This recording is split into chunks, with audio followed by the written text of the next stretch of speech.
رسولوں کے باب میں اللہ کا قانون کیا ہے؟ اگر کسی قوم کی طرف رسول کو بھیجا اور اس قوم نے بحیثیت مجموعی انکار کر دیا، رد کر دیا، ریجیکٹ کر دیا، پوری قوم ہلاک، اور رسول اور اس کے جو چند ساتھی ایمان لے آتے تھے وہ وہاں سے ہجرت کر کے چلے جاتے تھے۔ لیکن ہجرت کر کے جاتے تھے تو اس کے بعد کسی اور مقام پر کریں گے اہل نظر تازہ بستیاں آباد، پھر وہاں پر ایک قوم انہوں نے جو ہے اپنا مرکز بنایا، ایک نئی امت کھڑی ہو گئی۔ اس کی سب سے بڑی مثال کیا ہے؟ قوم عاد ختم ہوئی حضرت ہود علیہ السلام کو ریجیکٹ کرنے کے باعث ہلاک کر دی گئی۔ حضرت ہود علیہ السلام اپنے ساتھیوں کو لے کر، یہ قوم عاد تھی عرب کا جزیرہ نما عرب کے جنوبی علاقے کے اندر، جو اب صحرا ہے، بہت بدترین صحرا ہے، الربع الخالی جسے کہتے ہیں، خالی ہے، وہاں کوئی زندگی کے آثار ہے ہی نہیں، نہ کوئی پتیاں ہیں، نہ کوئی گھاس ہے، نہ کوئی انسان ہے، نہ کوئی حیوان، کچھ نہیں۔ الربع الخالی بدترین صحرا ہے۔ وہ صحرا ایسا ہے کہ اس کے اندر کوئی چیز ٹکتی نہیں ہے، جو چیز اوپر ہوگی وہ دھستی چلی جائے گی، اندر چلی جائے گی۔ ورنہ عام صحرا کے اندر ریت کے اوپر اونٹ بھی چلتا ہے، انسان بھی چلتے ہیں، لیکن اس میں نہیں۔ تو یہاں پر قوم عاد جو ہے آباد تھی، اور اب جو ہے وہ سیٹلائٹ سے دیکھ لیا گیا ہے کہ قوم عاد کا جو بڑا بادشاہ تھا شداد، اس نے جو جنت بنائی تھی وہ موجود ہے، زیر زمین اسی صحرا کے نیچے دفن شدہ موجود، جس کو کہا گیا ہے الم تر کیف فعل ربک بعاد ارم ذات العماد التی لم یخلق مثلها فی البلاد۔ ایسے ایسے ستونوں والا جیسے پہلے دنیا میں بنے ہی نہیں تھی۔ وہ قوم عاد کی بڑی زبردست قوم تھی، قوم جبارین، لیکن یہ کہ اس کے بعد ہلاک ہو گئے۔ اب حضرت ہود اپنے مسلمان ساتھیوں کو لے کر نکل گئے، جزیرہ نما عرب کے مغربی کونے میں جا کر، شمال مغربی کونے میں آباد ہو گئے۔ وہاں ایک نئی قوم پیدا ہوئی، سمود۔ اب یہ اسلامی بستی بن گئی، لیکن اس کے اندر بھی پھر بعد میں زوال آیا، پھر وہاں نبی بھی آئے، لیکن اس کے بعد یہ کہ آخری رسول بھیجے گئے حضرت صالح، اور وہ بھی ہلاک ہوئے کیونکہ حضرت صالح کو انہوں نے رد کر دی۔ تو یہ میں نے مثال دی ہے آپ کو کہ رسول جو ہے وہ وہاں سے اگر ہجرت کرتا ہے تو ہجرت کر کے وہ یہ نہیں جان بچا کے جا کے گمنامی میں کہیں مر گیا، وہ تو جا کر اپنے ساتھیوں کو لے کر جائے گا، اور جا کر جو ہے وہاں پر جو ہے ایک نئی جگہ پر آباد ہوگا، ایک نئی تہذیب ابھرے گی۔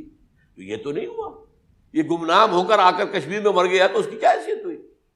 حضرت عیسیٰ علیہ السلام یا تو اگر ہجرت کرتے، یا جب انہیں معلوم ہو گیا تھا کہ میرے قتل کا فتویٰ ہو گیا ہے، تو آپ وہاں سے ہجرت کر سکتے تھے، لیکن اپنے ساتھیوں کو تو لے کر جاتے نا، اپنے حواریین کو لے کر جاتے، اور کہتے ہیں 12 حواریین کے علاوہ اور بھی کوئی 70 کے قریب لوگ تھے جو ان پر ایمان لائے تھے، ان کو لے کر جاتے، کسی جگہ جا کر آباد ہوتے، وہاں ایک نئی جو ہے بستی بنتی، وہاں مسلمانوں کی ایک آبادی ہوتی۔ تو ان میں سے تو کوئی شے بھی نہیں ہوئی، بات ہی ختم ہو گئی۔ لہذا عقلی طور پر بھی یہ بات ثابت نہیں ہو سکتی، خلاف عقل ہے، قرآن کے اصولوں کے خلاف ہے کہ وہ سولی چڑھے ہوں لیکن مرے نہ ہوں، پھر اتر گئے تو مرم پٹی کر دی۔ اچھا، کیا رومنوں کو اور یہودیوں کو پتہ نہیں چلا کہ مریم پٹی ہو رہی ہے اس کی اور عیسیٰ مرا نہیں ہے؟ اگر ان کے پتہ چل جاتا تو کیا وہ چھوڑ دیتے؟ اب مرہم پٹی کے بغیر تو 12 جو شخص سولی پر لٹکا رہا ہے وہ تو تقریباً مردہ ہی ہوتا ہے نا۔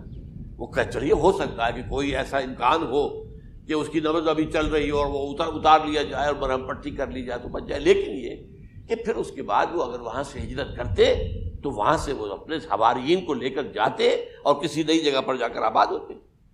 ان دونوں اعتبارات سے یہ بات ناقابل قبول ہے، ناقابل یقین ہے۔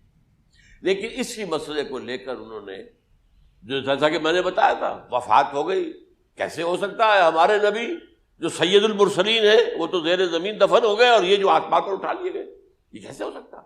بس اس کے اوپر عام لوگ جو ہیں وہ متاثر ہوئے، اور خاص طور پر وہ سائنٹیفک مائنڈ جو بن گیا تھا، تو چونکہ سائنس کے اس خاکے کے اندر وہ بات فٹ نہیں بیٹھتی، لہذا ان لوگوں نے اس کو قبول کیا۔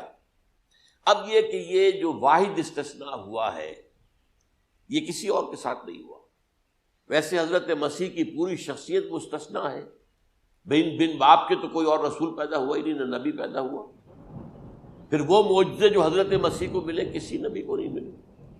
حضرت صالح کو ایک ہی معجزہ ملا تھا نا، ایسا کہ لوگوں نے کہا کہ تم یہ اس چٹان میں سے ابھی ایک گابن اونٹنی برآمد کر کے دکھا دو، وہ دکھا دی گئی، پھر ہلاک کر دیے گئے۔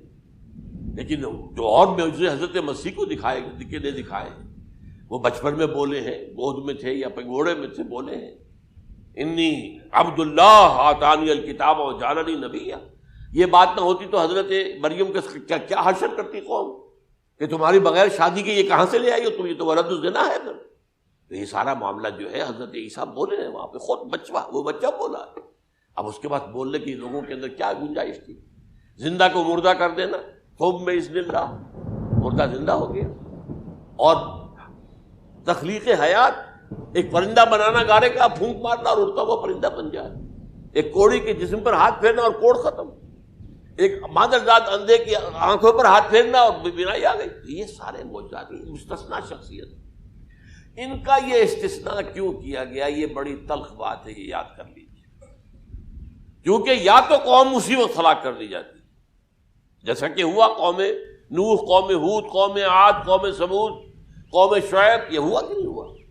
اور سدوم اور عمورہ کی بستیاں جہاں حضرت لوط بھیجے گئے، اور آل فرعون جو ہلاک کیے گئے، یا تو پوری قوم ہلاک کی جاتی؟ نہیں، یہ یوں سمجھیے کہ اس پورے معاملے کو درمیان میں سے ایک وقفہ دے دیا گیا، حضرت عیسیٰ کو اٹھا لیا گیا، اور حضرت عیسیٰ دوبارہ آئیں گے۔ یہ کیوں کیا گیا؟ اب اس میں بڑی تلخ بات آپ سے کہہ رہا ہوں، یہ آپ کے لیے قبول کرنا آسان نہیں، حلق سے نیچے اٹھنے کی مشکل سے۔ اس قوم کو زندہ رکھا گیا ہے جو ملعون اور مغضوب علیہم قوم ہے۔ سب سورہ فاتحہ میں مفسرین لکھتے ہیں ضالین، یہ نصارہ ہیں، اور مغضوب علیہم یہ یہودی ہیں۔ اور قرآن کہتا ہے لعن الذین کفروا من اہل الکتاب علی لسان داؤد عیسی ابن مریم، لعنت کی گئی ایک ملعون اور مغضوب قوم کے ہاتھوں۔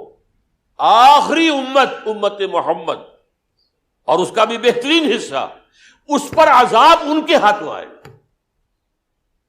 عربوں پر عذاب یہودیوں کے ہاتھوں، اس لیے ان کو بچایا گیا۔ یہ میں نے کئی دفعہ واقعہ سنایا، مولانا اصلاحی صاحب بتایا کرتے تھے، کیونکہ وہ راجپوت تھے، یو پی کے راجپوت، مشرقی حصے کے، کہ ہمارے ہاں کوئی نوجوان اگر کوئی بڑی گری ہوئی حرکت کرتا تھا تو اس کے سر پر چمار کے ذریعے، چمار کے ہاتھوں جوتا لگوایا جاتا۔ اگر راجپوت کے سر پر راجپوت کا جوتا گرا تو چلو تکلیف تو ہوئی، لیکن یہ کہ راجپوت ہی کا جوتا گرا ہے نا، پڑا ہے، لیکن راجپوت کے سر پر چمار کا جوتا، جس کو آپ انگریزی میں کہتے ہیں to add insult to injury, وہ تکلیف بھی ہے جوتا کھانے کی، اور انسلٹ ہے کہ ایک چمار مار رہا ہے۔ یہ امت سب سے خیر امت ہے، کنتم خیر امت اخرجت للناس۔ اس کے لیے عذاب بھی بدترین آئے گا، اور کن پر آئے گا؟ اس امت کا جو اصل نیوکلیس ہے عرب، جس کے بارے میں حضور کی حدیث موجود ہے ویل للعرب، عرب کے لیے بہت بڑی ہلاکت۔ اور آج ہماری نظر میں آ رہا ہے وہ ملعون اور مغضوب علیہم قوم، ان کے سینے کے اندر خنجر کی طرح بھونکی گئی ہے، اور 30 کروڑ کے قریب عرب بے حمیتی، بے غیرتی، بزدلی، کمزوری، ذلت، مسکنت کی مثال بنے ہوئے۔ کوئی بول سکتا ہے اس اسرائیل کے خلاف؟ کو بول سکتا ہے؟ 30-35 لاکھ آدمی ہے اسرائیل کے اندر یہودی، اس سے زیادہ تو امریکہ میں 50 لاکھ کے قریب، کل 1.25 کروڑ آدمی ہے یہ یہودی پوری دنیا کے اندر۔ لیکن دیکھیے جو چاہتا کرتا ہے، جب چاہا اس نے عراق کے ایٹمک انسٹالیشن کو تباہ کر دیا، اور سعودی عرب کی فضا میں اس کو فیول کیا ہے انہوں نے، دوبارہ ریفیولنگ جو ہوئی ہے ان کے جہازوں کی، وہ سعودی عرب کی فضا میں ہوئی۔ یہ صورت جو ہے عربوں کے اوپر، اور اب جو آنا ہے آرمگدان، کیونکہ پوری عیسائی دنیا یہودیوں کے قبضے میں ہے، اور یہ رومی ایک حدیث کی روح سے 80 علم لے کر حملہ آور ہوں گے تم پر، اور یہ ہوگا مڈل ایسٹ میں۔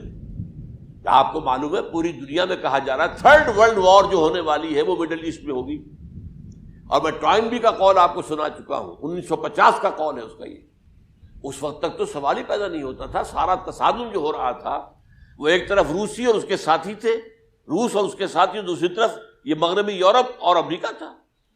کوئی مسلمانوں اور عیسائیوں کی کسی جنگ کا تو کوئی امکان نظر ہی نہیں آتا تھا۔ لیکن ٹائنبی نے کہا ہے، جو سب سے بڑا فلاسفر آف ہسٹری ہے 20ویں صدی کا، کہ اب جو جنگ ہوگی بڑی، جو اس نیکسٹ سینچری کی، 21st سینچری کی، وہ در حقیقت کمیونزم کے درمیان اور کیپٹلزم کے درمیان نہیں ہوگی، بلکہ عیسائیوں اور مسلمانوں کے درمیان ہوگی۔ یہ میں اس کا حوالہ بھی پورا آپ کو دے چکا ہوں، اس نے یہ کہاں یہ بات کہی، تو یہ ہے، یہ بات جان لیجیے۔ اور مڈل ایسٹ میں ہوگی، گریٹر اسرائیل بنے گا۔ حدیث میں خبریں، یہ سارے مسلمان ممالک تمہارے ہاتھ سے نکل جائیں گے مسلمانوں، یہ عراق اور اردن اور یہ اور وہ، یہاں تک کہ ترکی، سعودی عرب کا بھی شمالی حصہ نکل جائے گا۔ البتہ مدینے کا جو ان کا پروگرام ہے اس کو اللہ نہیں پورا ہونے دے گا، مدینے میں داخلے کی ان کو اجازت نہیں ملے گی۔ بہرحال یہ سارا کچھ ہونے والا ہے۔ وہ وقت بھی آنے والا ہے کہ حضور کی ایک حدیث کے مطابق ایک شخص کے 1000 بیٹے ہوں گے تو 999 ختم ہو جائیں گے، ایک بچے کا۔ یہ وقت بھی آنے والا ہے کہ حضور فرماتے ہیں اتنی بڑی جنگ ہوگی، اتنی خوریزی ہوگی کہ پوری زمین اٹ جائے گی لاشوں سے۔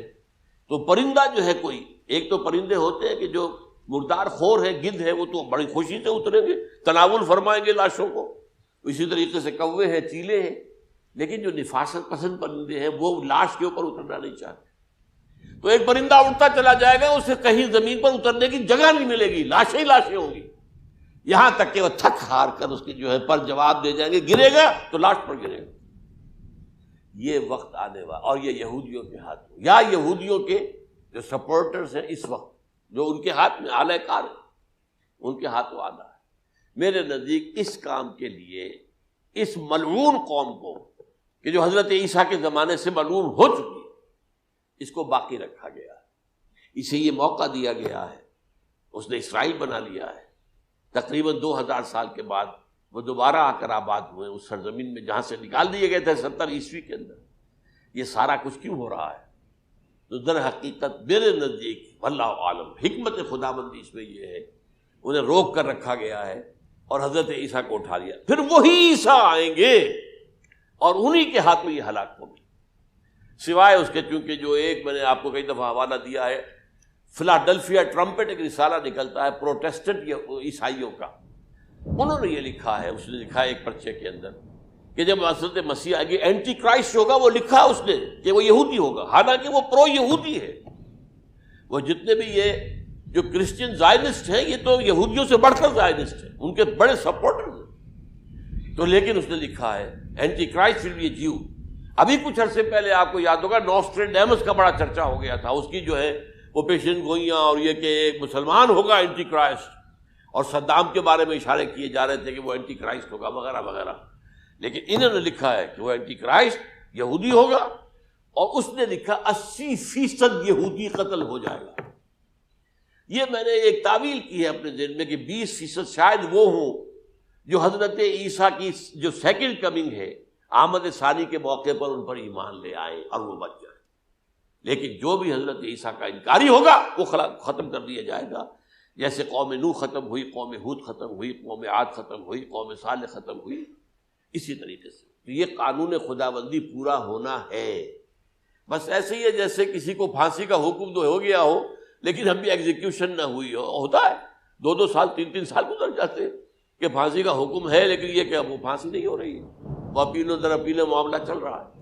یہ ہے میرے نزدیک واللہ عالم، اللہ تعالیٰ نے یہ کوڑا ان مسلمانوں کے لیے رکھا ہوا ہے کہ جن کے رتبے ہیں سوا، ان کی سوا مشکل ہے۔ جتنا اونچا مقام اللہ نے دیا عربوں کو، ان میں حضور کو اٹھایا، ان کی زبان میں اپنا آخری کلام نازل کیا، تو ان کی ذمہ داری بھی بہت ہے۔ جن کے رتبے ہیں سوا، ان کی سوا مشکل ہے۔ اقول قولی ھذا واستغفر اللہ لی ولکم ولسائر المسلمین والمسلمات۔